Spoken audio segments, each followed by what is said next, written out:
Hello, j'espère que vous allez bien. Nouvelle semaine de vlog lecture et ma foi rien de nouveau. Vive le confinement! Donc aujourd'hui je vous ai mis en ligne le vlog de la semaine dernière comme d'habitude. Je suis toujours tout aussi émue à chaque fois que je lis vos commentaires. Franchement, je me faisais la réflexion la dernière fois de me dire j'ai une chance folle de vous avoir. Parce que mine de rien, le fait d'avoir une petite communauté comme la vôtre, qui est aussi positive, qui est aussi passionnée, etc. Et impliquée surtout dans les commentaires et dans les réseaux, etc. Ça me remonte beaucoup le moral et ça aide vraiment ce confinement. Parce que quelque part, j'ai l'impression de continuer à garder une fenêtre vers l'extérieur et voilà. Donc je voulais vous dire merci. Et sur ce, hier j'ai continué ma petite lecture de The Kiss of Deception de Mary E. Pearson. J'ai pas beaucoup lu parce que bon, entre faire la vidéo, ça m'a pris beaucoup de temps quand même, et ce matin aussi, voire même cet après-midi, la mettre en ligne, etc. J'en suis à un peu plus de la moitié, j'aime toujours autant, c'est génial, bien que les derniers chapitres que j'ai lus étaient un petit peu plus lents que d'habitude. Mais globalement, j'aime bien.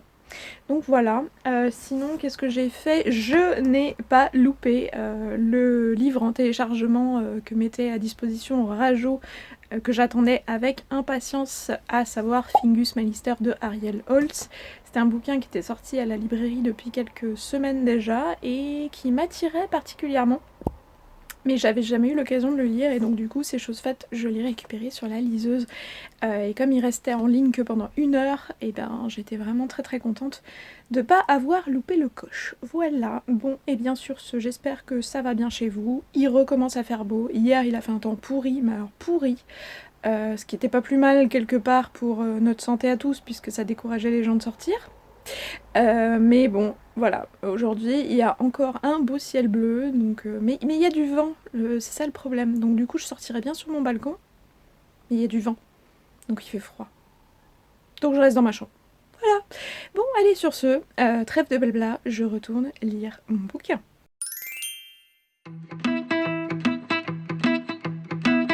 Bon, il y a déjà un peu plus d'eau pour commencer que la dernière fois, c'est plutôt cool. C'est un miracle, il y a à nouveau du PQ. Incroyable.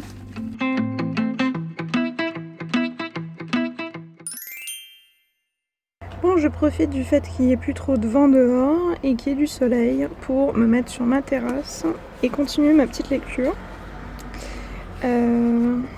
J'en suis à la page 262, chapitre 36. Donc voilà, on va continuer et on profite pour prendre un petit peu de vitamine tant qu'on peut.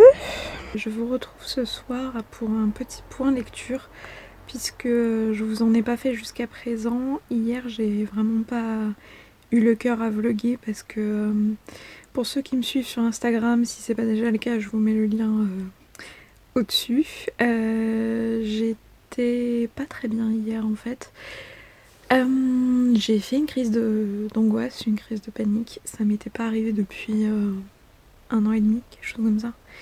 Et c'est quelque chose avec lequel j'ai dû vivre depuis très longtemps, depuis plus d'une dizaine d'années que j'ai commencé à en faire.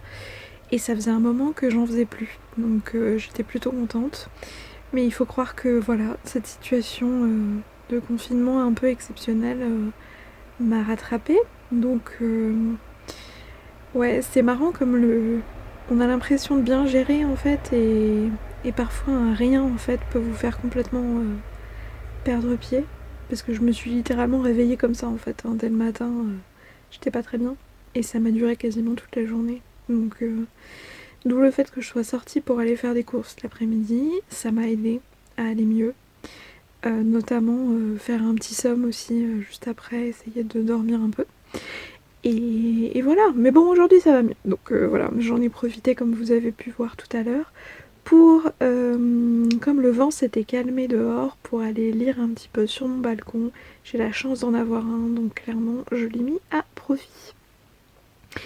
Et donc j'ai un peu avancé dans The Kiss of Deception. Il me reste plus grand chose à lire, hein. Franchement, si je le finis pas ce soir, je le finirai demain je pense. Olivia l'a terminé, ça y est. Et donc voilà, on a un sentiment mitigé, mine de rien. C'est pour ça que je vous disais dans mon précédent vlog, attendez quand même de voir mon avis, parce que je m'emporte facilement au début en me disant que c'est très bien, que c'est génial, que ça a l'air top et tout, mais que j'avais quand même des doutes, hein. Je me suis dit, c'est capable de changer. Et effectivement, j'ai des avis un petit peu mitigés dessus, dans le sens où, en fait, j'ai l'impression qu'il se passe pas grand chose dans tout le bouquin, quoi. Hormis cette espèce d'alternance entre les chapitres du point de vue de l'assassin et du point de vue du prince, et vous savez pas vraiment qui est qui. En fait, c'est vraiment quasiment tout l'intérêt du livre, pendant une grande partie du bouquin. Et ça m'a beaucoup fait penser limite à la sélection de Caracas. Dans le sens où ça pourrait être un univers de fantasy incroyable. On sent qu'il y a un développement de l'univers, etc., qui est sous-jacent. Mais l'auteur concentre tous ses efforts sur le triangle amoureux entre les personnages, donc entre la princesse qui s'est enfuie, l'assassin et le prince. Et voilà, ça vous fait fortement penser à America dans la sélection avec le garde et le prince, quoi. Donc voilà, ça m'a un peu gavé. Là, j'en suis à un peu plus de 300 pages. Il y a eu une première révélation qui était un peu avant les 300 pages, à 270 pages, je crois, il me semble. Et alors, à 300 pages, ça y est, on a enfin eu une énorme bombe qui a été lâchée. Donc, enfin, on a envie de dire, 300 pages, c'est déjà pas mal. Voilà, donc un petit peu mitigée sur ma lecture. Olivia m'a dit qu'elle l'avait terminé, là, ça y est, elle l'a fini, et pareil, elle est pas très enthousiaste pour ce tome. Je pense aussi que ça l'a saoulée un petit peu. Je suis tellement désolée, Olivia, de t'avoir fait patienter tout ce temps-là pour cette lecture commune. En fait, je suis très mauvaise aux lectures communes parce que j'ai un rythme de lecture très très lent, comme vous pouvez le remarquer, et encore plus vu que j'ai repris les vidéos et que je suis très active maintenant sur les réseaux, forcément je pouvais pas tout faire en même temps. Et je sais pas, en fait, je pense aussi que j'ai enchaîné trop de livres en anglais à la suite. Je crois que là, ça fait le 4e ou le 5e livre en anglais que je lis. Et j'avais limite envie de lire un bouquin un peu plus... Je vais pas dire simple, parce que c'est de l'anglais qui est pas trop compliqué non plus, mais voilà. Vous voyez, j'avais envie de relire en français aussi. Donc voilà, tout ça pour dire que mon rythme, il est pas super énorme. Et je vais arrêter ce blabla, je vais continuer ma lecture, essayer de lire le maximum pour pouvoir le terminer assez rapidement. Et sur ce, je vous souhaite une très très bonne soirée, j'espère que vous, ça va bien. Et je vous dis à demain. Salut! Hello! Bon, alors pour le coup, je suis en train d'éditer la vidéo pour demain, qui est une vidéo flop sur les derniers livres que j'ai pu lire jusqu'au mois de mars, que j'avais pré-tourné il y a quelques jours.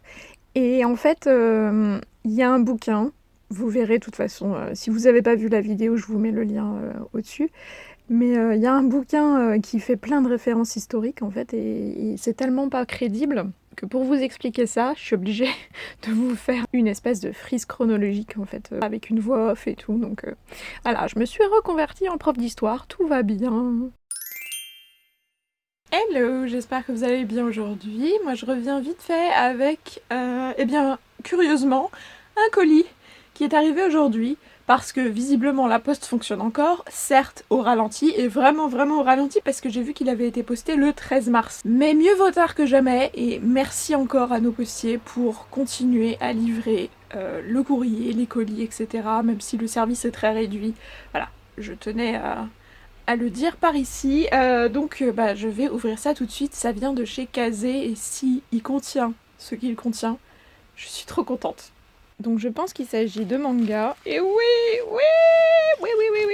il s'agit bien de ce que je pensais. À savoir les tomes 4 et 5 de la saga Check Me Up. Vous savez à quel point j'adore cette saga si vous me suivez sur les réseaux et sur le blog. J'ai vraiment beaucoup aimé le tome 3. Et du coup, voilà, Kazé m'a envoyé le 4 et le 5. Je sais plus si le 6 était déjà sorti avant le confinement ou pas. Je crois qu'il était sur le point de sortir. Donc du coup, je sais pas s'il est sorti avant ou pas. Enfin bref. Mais je suis trop contente parce que c'est vraiment une saga... Enfin, d'ordinaire, je suis vraiment pas du tout shoujo. Et Et bizarrement, c'est une des rares sagas de shoujo que je trouve vraiment géniale. C'est vraiment dans la veine de Grey's Anatomy, très humoristique, très... Voilà. Donc, écoutez, je suis vraiment super contente. Merci beaucoup aux équipes de Kazé pour cet envoi qui, voilà, il fallait pas désespérer. Il était dans les boîtes postales, mais il a toujours pas été livré jusqu'à présent. Et voilà. Donc, un peu plus de 2 semaines plus tard, il a fini par arriver à son destinataire. Donc, je suis trop contente. Qui l'eût cru, hein, sincèrement, un unboxing en plein milieu du confinement. Voilà, comme quoi, vous voyez, il se passe des trucs à insoupçonner parfois, donc il faut pas désespérer. Voilà, la vie est belle. Nouvelle journée, il fait beau, il y a du soleil, donc je repars sur mon balcon pour continuer à lire un petit peu. Il me reste 20 pages de mon livre. Hier soir, j'ai lu jusqu'à 1h30 du mat pour pouvoir finir ce livre que je traîne depuis je sais pas combien de temps. Et j'aime beaucoup. Donc du coup, j'ai eu un petit moment de creux en fait dans ma lecture et là maintenant la fin est vraiment très bien. Donc il me reste littéralement 20 pages, donc je me dépêche et je veux absolument terminer ce livre.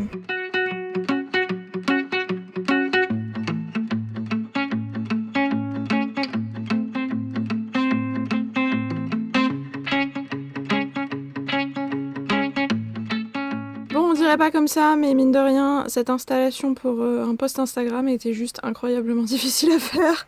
J'étais obligée de m'y reprendre à je sais pas combien de fois.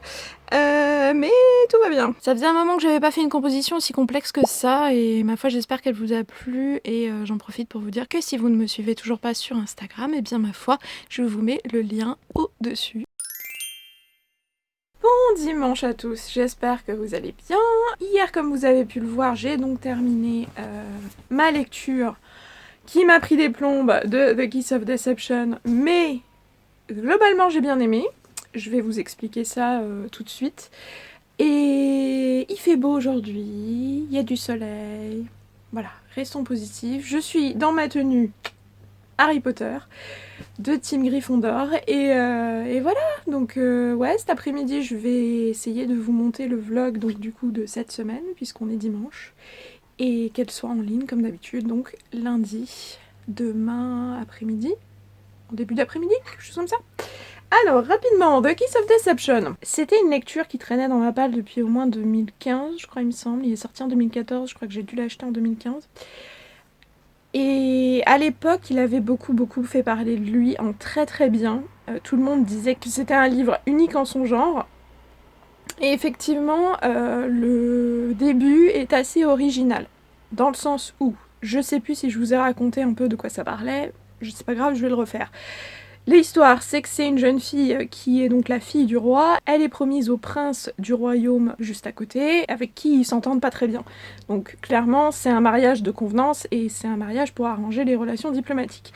Seulement elle a absolument pas envie d'un mariage arrangé, donc elle s'enfuit. On apprend vite, donc dans les chapitres suivants qui sont du point de vue de 2 autres personnages, qu'il y a le prince à qui elle était promise et un assassin qui est lancé à ses trousses, qui vont tous les deux essayer de la retrouver. Et en fait, le parti pris, c'est qu'à aucun moment dans l'histoire, vous savez qui est le prince et qui est l'assassin. Parce qu'effectivement, elle va les rencontrer, au bout d'un moment, ils vont réussir à la retrouver. Elle va connaître leur prénom, mais ils auront des fausses identités. Mais en parallèle, dans les autres chapitres, vous avez toujours le point de vue du prince et de l'assassin. Mais à aucun moment, ils vous disent quels sont leurs noms en fait. Donc vous savez absolument pas avec qui elle discute, si elle discute avec le prince ou avec l'assassin. C'est vraiment assez original. Et vous changez d'avis quasiment tous les chapitres en fait. À chaque fois vous vous dites non c'est lui le prince, je suis sûre que c'est lui le prince. Puis après, ah bah non, je suis sûre que c'est lui le prince.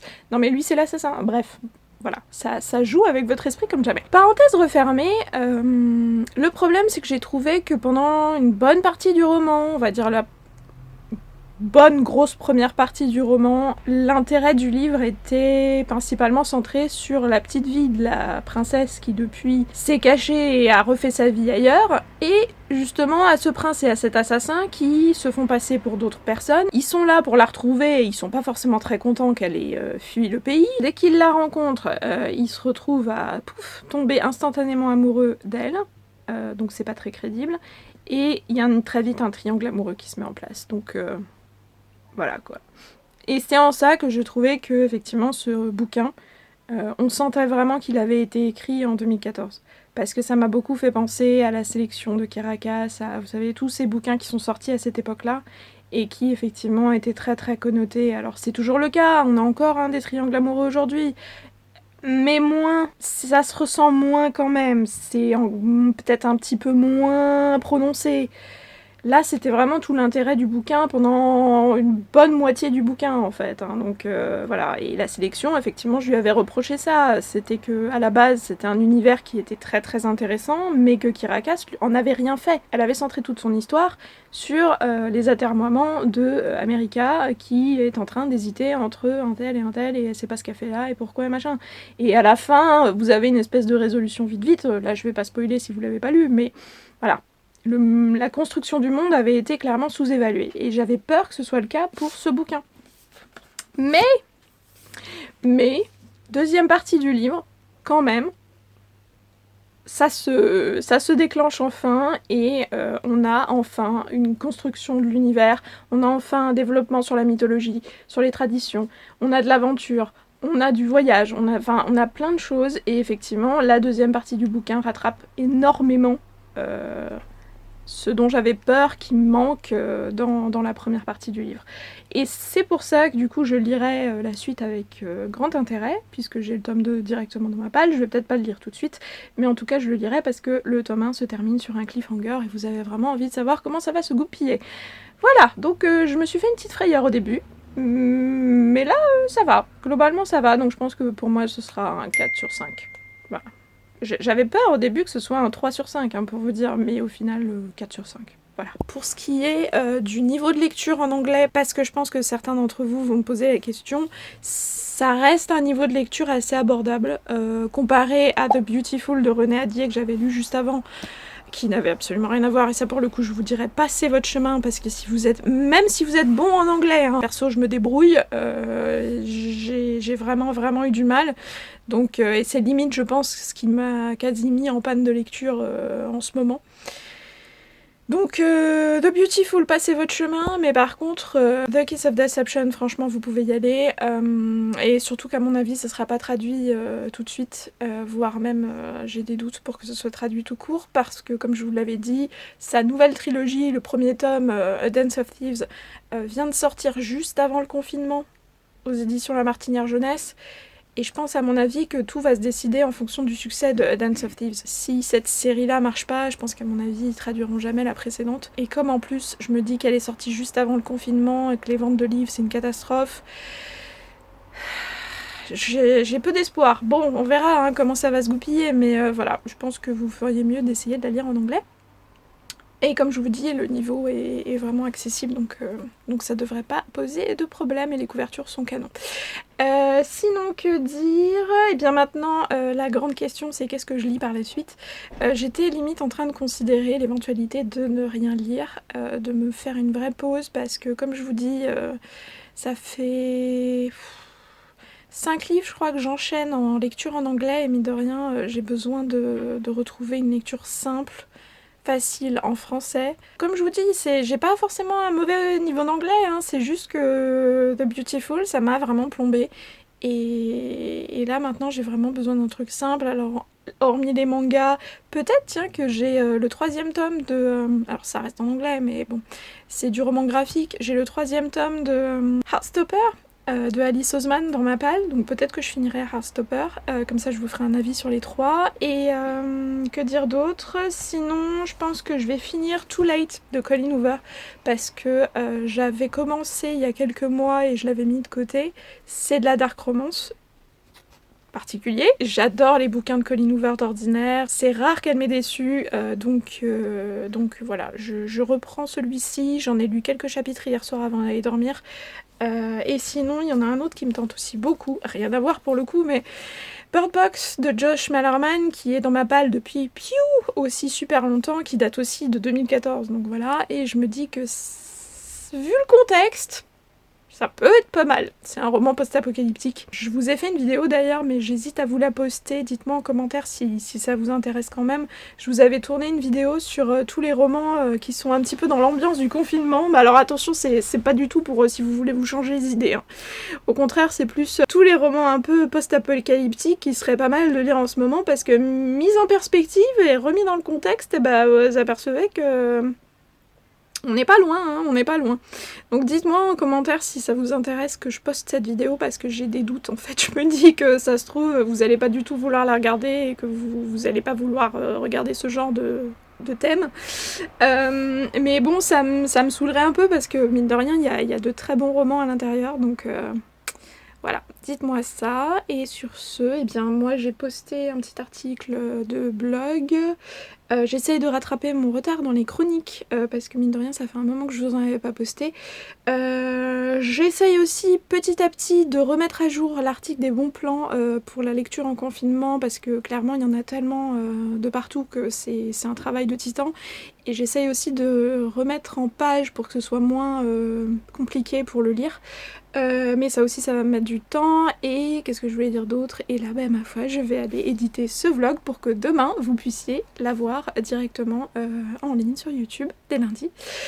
Donc voilà, comme vous pouvez voir, ça ne s'arrête pas chez moi, j'ai pas le temps de m'emmerder, donc tout va bien. J'espère que vous aussi vous allez bien, que vous faites de très bonnes lectures, que vous n'êtes pas encore tombé en panne de lecture. Dites-moi quelles sont vos petites occupations en période de confinement, si bien sûr vous avez la chance entre guillemets d'être confiné. S'il y a des séries télé par exemple qu'il faudrait que je regarde absolument parce qu'elles sont géniales, franchement je suis toujours preneuse d'idées de séries télé parce que j'ai l'impression que je suis pas inspirée en ce moment. Je suis pas... J'en ai quelques-unes à terminer, hein, mais ça, voilà, je sais pas. Donc je prends vos recommandations aussi, voilà. Échange de bons services entre nous. N'oubliez pas de liker cette vidéo si jamais elle vous a plu. Ça nous aide à faire remonter cette vidéo dans l'algorithme YouTube et comme ça faisait un moment que j'étais pas là, du coup c'est déjà ça de prix. N'oubliez pas aussi de vous abonner pour ne pas rater les prochaines vidéos avec la petite cloche aussi pour recevoir les petites notifications quand elles sont en ligne.